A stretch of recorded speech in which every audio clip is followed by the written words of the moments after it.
Hi guys! Saturday today at ang dami natin gagawin. Una, ito pa, yan. Pahinga, diba? Pagka weekend, ang alam ko weekend is pahinga. Pero for me, weekend is household chores day. Anyway, meron kaming ate na birthday party mamaya. So medyo makukuha yung time namin for that. And I'm not complaining, you know. Syempre, a-attend kami kasi hindi naman yung lagi. And, of course, para makita rin namin yung mga friends namin. So, kaya medyo kailangan ko magmadaling, tapusin lahat ng gagawin. Meron pa akong kailangang i-book na travel insurance. And then, yan. So, ito, kailangan, dalawang salangan to. So, kailangan matapos to ngayon bago kami aalis mamayang hapon para maisampay ko siya today. Kasi today lang merong araw. Actually, the whole week may araw. Pero hindi nga ako makapaglaba dahil busy ako. And ngayon lang yung, pag weekend lang ako pwede maglaba. And dito, bihira lang umaraw. Mas madalas mas madalas umuulan. So, kaya ang nangyayari, nagta-tumble dryer kami. So, pag umaaraw, I'll take that opportunity para magsampay sa labas. So, ngayon, kaya yan ang una kong ginawa para matuyo siya. Then, magsampay ako sa labas. And then, mag-shopping ako ng gift para dun sa birthday celebrant.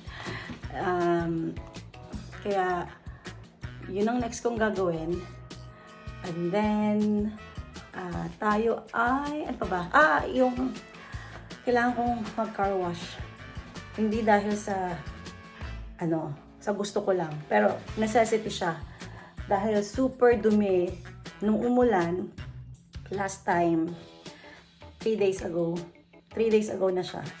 Umulan, tapos parang yung hangin madumi. Kaya, bumagsak siya sa lupa, o kung saan mang mga bagay na meron pa mga putik, ganun. So, nung pagkakita ko doon sa sasakyan ko, bakit ganito? Parang akala ko merong someone na ginawa yun sa sasakyan ko. Pero nung nakita ko, halos lahat meron. So, I'm not sure kung anong meron dito sa surrounding namin. Baka merong, tawang ko, baka may nagdig. Kaya, yung mga alikabok, and then, nasakto na yung mga alikabok niya nandun sa air. Tapos pag ulan, ayun, kaya bumagsak siya. Ayun. So, pati yung mga basurahan namin sa labas, mapuputik siya. Anyway, yun ang gagawin ko. Kasi nakakahiya naman.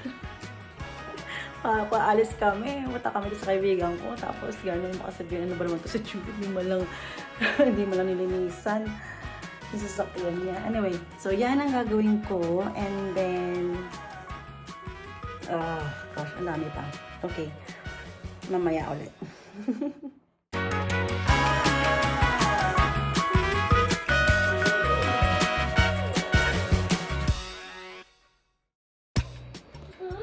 Okay, so guys, tapos na ako mag-shopping. Pupunta ako ng Home Bargains para mamili ng gift para nga kay Mia, yung anak ng friend ko. Actually, yun nga, 12 years old lang siya. Sabi ko ba kanina, I'm not sure. Pero 12 years old lang siya. Tapos, we're thankful na si Alex, na-invite. 3 years old lang siya. Pero yun nga lang, sabi ko kanina, pupunta kami dun sa bahay nila. 2:30 kasi yun, 2:30 p.m. Pero, in the end, hindi kami nakapunta kasi si Alex, meron siya meltdowns kanina dahil nagkaroon siya ng heat rash. Ayan siya, maingay siya. Naglalaro siya, kaya makalat. Ayan. So, hindi kami natuloy dahil yun nga, meron siyang heat rash. Hindi ko alam kung naririnig niyo ako, pero hindi ko naman pwedeng pa-shutupin si Alex, So, meron siyang heat rash, kating-kati siya, tapos sabi niya, tapos, yun nga, umiiyak siya. So, sabi ni Steve, huwag na daw kami pumunta dahil baka mamaya mag-tantrums lang siya doon. Siyempre, maraming mga bisita, nakakahiya naman. At yun nga, kating-kati siya. Ayan, meron na nga siyang electric fan dito eh. Ayan o. Yan, ito tong stand fan. Ayan. Kasi, yun, mainit. So, dahil mainit yung panahon ngayon, pati siya, parang sensitive yung katawan niyo ko ba? Bakit gano'n? So, yun, nagkaroon siya ng mga bungang araw, kumbaga, sa atin. At yun, sobrang kating-kati siya. Pagkagabi umiiyak siya, tapos sa umaga, medyo okay, pero sa gabi talaga, umiiyak siya dahil nangangati siya. So, sabi ni Steve, okay, huwag nang pumunta. So, yun na nga. Hindi pa rin ako nakapag-car wash, unfortunately. Pero, nakabili na ako nakapag-shopping ako kanina. Sumaglit ako kasi si Steve nagpunta ng, hindi pala, bago siya magpunta ng gym. So, sabi ko sa kanya, pwede ba akong bumili muna? Kasi libre ako pagkain ko eh. So, mamaya ata mag-fish and chips kami for dinner. Pero yung binili ko just in case, tomorrow, may lakad kami tomorrow. Mag-celebrate kami ng wedding anniversary. So, may plano kami kumain sa labas. So, I'm not sure kung lunch o dinner, bahala na siya. And then, bumili ako ng spaghetti. Pakita ko para sa inyo. Spaghetti ready-made. Ready-made na. Ready-made. Ano ba? Ready meal. Ayan. Spaghetti bolognese. So, ilalagay na lang yan sa microwave. Ayan. Tapos, yung binili ko, sabi nga ni Steve, bakit ka bumili ng clock? Kasi, meron kaming clock dito sa wall. Tingnan nyo guys. Yan. Kaso, itong clock na to, hindi mo malaman, hindi mo makita yung hand. So, pag malayo ka, hindi mo makita kung anong oras na. Kaya, ayun. Medyo matagal na yan, mga 1 year na ata yan. Kaso naiirita talaga ako kasi nasabi ko na ba yan. Matagal ko nang gustong palitan yan. Ngayon ko lang napalitan kasi naghahanap ako ng pwede ko ipalit. Gusto ko black, tsaka gold sana. Tulad nun, black and gold. Although yun, Roman numerals. Ito, yan, talagang numbers. At si Alex, kung hindi nyo alam, si Alex, napaka, fan ng mga watches, clocks, ganyan, ng mga digital clocks. So, eto, kaya kanina, pigaroan nyo to kanina. So, ito yung ilalagay ko doon. Tapos, yun, hindi ko alam. Kasi, nalaglag na rin yun, so hindi ko rin pwede i-benta yun or i-donate. I'm not sure. Kasi, baka pwede ko pala siyang i-donate. Pero nalaglag yun. So, medyo may sira na ng konti yun eh. Pero gumagana pa siya. Yun nga lang yung hands niya, medyo tabi. Anyway, so, di ko alam kung anong bibilin kong birthday gift para sa 12 years old. Bumili ako nito nga pala guys. So, this is for me. Chocolate, ano ba to? Dark chocolate chips, oat biscuits. And then, sabi ko, you will never go wrong pagdating sa pagkain. So, ito na lang yung binili ko sa kanya. At saka, ito, I'm not really sure, pang dalaga na, no? Pero dahil maliit lang yung, so perfume siya, lip balm, tsaka hand cream. Ang 12 years old ba, mahilig na sa mga ganito? Kasi nung 12 years old ako, hindi. So ngayon, iba na panahon ngayon, di ba? So parang mas advanced na silang mag-isip, mas matured na sila. So ito, maliit lang naman, maliit lang, parang travel size lang. So sabi ko, hopefully, dalaga-dalaga na yun, mas matangkad pa nga ng konti sa akin. So hopefully, magustuhan niya yun. I'm not sure. Kasi wala namang ibang options doon na pang gift set, ganyan. So sabi ko, ito na lang yung parang medyo okay eh. So sabi ko, dagdagan ko na lang ng chocolate. Ito, chocolate cookies. Sarap naman to kung hindi niya magustuhan yung nanay niya. Magugustuhan siguro yan. No? Okay, so yan yung binili ko. Tapos bumili ako ng banana doon. In fairness, na-expect ko sa kong bargains, maliit yung mga bananas. Pero, okay na din yung size niya. Hindi siya ganun kalaki. Pag minsan sa Tesco, ang lalaki. Pero yan, medyo okay na rin yung size niya. Alright. Alright, so yun nga, hindi kami nakapunta, pero sabi ko dun sa friend ko, magkita lang tayo ulit, kasi I'm gonna give the gifts. Nandito kasi sila last time, nung in-invite ko sila, yung siya at yung anak niya dito, nung birthday ni Alex, 3 years old siya. So nakakaya naman, di ba, hindi kami pupunta. Anyway, nagpaalam na ako sa kanya, sabi niya, okay, syempre, naintindihan niya. And then, sabi ko, okay, magkita na lang tayo next time, punta kami sa bahay mo, or bahala na. Yun, sabi niya, okay. So, baka end of September. Sabi ko, sige, ibibigay ko sa inyo, or sa iyo, or sa kanya, yung gift ni Nia. Alright.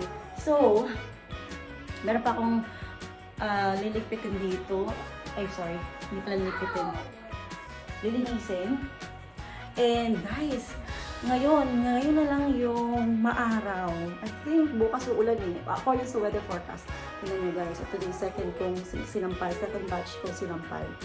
Yun lang yan. Meron pa yan dito. Ay, sandali. Pakita ko. Ayan, dito sa kabilang side. Tapos, ayan. Yun. So, dahil tapos na ako dyan. Alam niyo guys, kung napakanood niyo na yung mga videos ko the past few days, para ko na rin kayong na-house tour. Dahil ang likot-likot ko. So, nakita niyo na yung buong bahay namin. Nakita niyo na yung every side ng bahay namin. Maliit lang po yung mga bahay dito sa UK. So, ayan. Hindi ko na kailangan kayong i-house tour dahil kitang-kita naman lahat ng sulok ng bahay namin. Ano? Pati mga kalat. At, ayun na nga, meron nag-aabang sa akin doon na tutupiin ko. Meron pa rin sa taas. Kailangan ko siya tupiin, guys. Si Alex, oh. Yan, at least, happy siya. Kanina, sobrang na-stress talaga ako kanina. Kasi, guys, merong nag-email sa akin, yung agency ng flights. So, papapuntahin ko dito yung pinsan ko, guys. Which is on October. Pero, akala ko, yung nagkaroon ng changes sa flights, yung flights nila mama. Kasi hindi ko yung na-cancel eh. Sila mama nasa Pilipinas na ngayon, pero meron silang Saudi Airlines na flight sa September 30. Akala ko yun yung na-cancel at pinapa-rebook niya o refund. So, ni-refund ko. Ayun pala, yung sa pinsan ko pala yun. Yung pinapa-rebook o refund. So, yun na, sabi ko, lagot, kailangan ko siyang ayusin kasi wala na. Kumbaga, wala na yung flight niya, mawawala yung flight niya. Tsaka, pag nirebook ko siya, guys, ang mamahal na ng mga flights ngayon. Papunta rito, balikan. Nasa 1,000. So, nakuha ko yung return ticket niya ng mga 712. So, kung mag-rebook ako, yun. Kasi kasalanan ko dahil mali yung na-click kong option. Anyway, so kanina, kaya sobrang, sabi ko, di ba, ang dami kong gagawin. Pero na-stress ako kasi tumawag pa ako dun sa agency. Tapos sinabi ko sa kanila na nagkamali ako. Dapat hindi ko siya i-refund. So, dapat i-rebook ko siya. And thank God, dahil di ako nagtagal doon sa pakikipag-usap sa phone. Mabilis naman sila, guys. Ang pangalan ng agency, gotogate.com. So, okay siya, legit siya, no? So, skyscanner.net, lahat ng, feeling ko lahat naman, legit.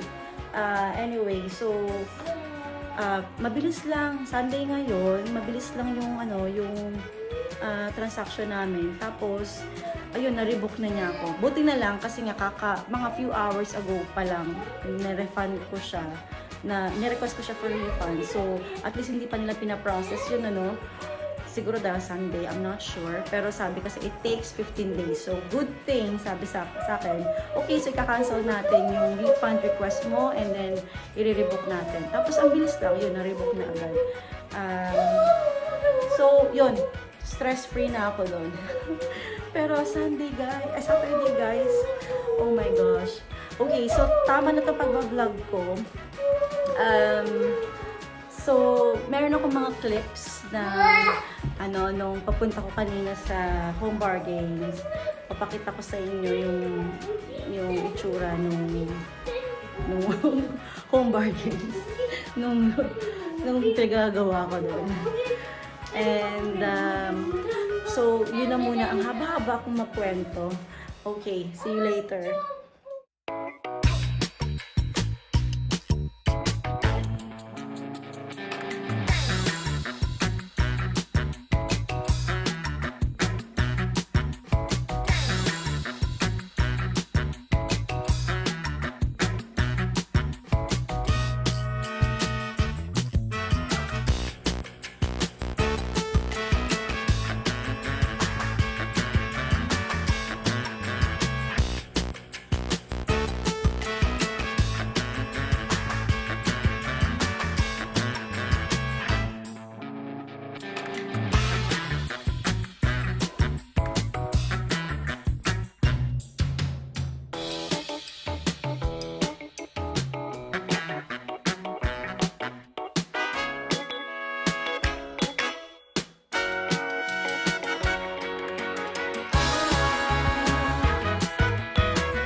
It's 12:13. 12:30. Okay, cool. All right, what else? What else?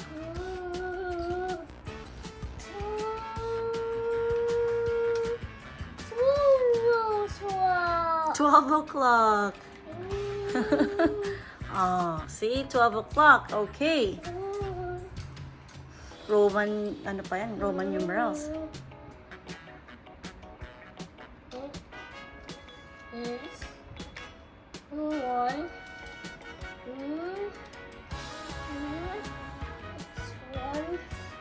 What?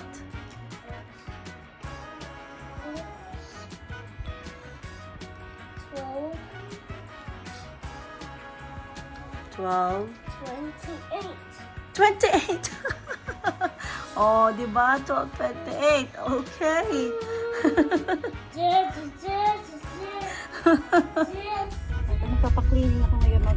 Magpapa-car wash. Ako pala magpa-car wash.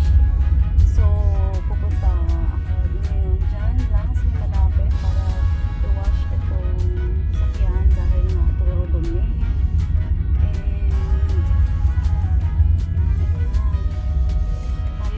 Tayo parang papunta doon. Malapit lang naman. Sa lukuy, nandito na tayo sa may jet wash. Dito sa may car wash. Pero meron pang meron pang tao. So, antayin muna natin siya matapos. Tapos tayo naman. Hi guys! Again, it's evening now. Yung nauna sa akin kanina sa may car wash, napakatagal. 15 minutes siya doon. So, nag-rinse siya, tapos after niya mag-rinse, nagsabon, tapos rinse ulit. So, kada session, 5 minutes yun. Kaya naabot siya ng 15 minutes. So, nung turn ko na, meron ng dalawa sa likod ko. Pero ang plano ko lang naman talaga doon is yung 5 minutes lang, isang session lang. Anyway, nagtutupi na ako ng damit. Ayan. So, matutulog na rin kami ni Alex. At hindi na ako nakapag-video doon kasi ayaw gumana ng phone, dashboard holder. Tama ba? Car phone holder. Yun na yun. Basta yun. Hindi siya dumidikit eh. So anyway, kaya nga nalaglag yung recording ko kanina habang nag-drive ako. Anyway, hindi ko pa ginagamit yun. Kasi nga hindi siya dumidikit. So, I think kailangan kong bumili ng bago. At ngayon, after nitong magtupi ako, kami ni Alex. Si Alex. Akit na kami. At mag-prepare na kami sa taas at matutulog na kami. So guys, thank you for watching. So see you again tomorrow. Bye-bye!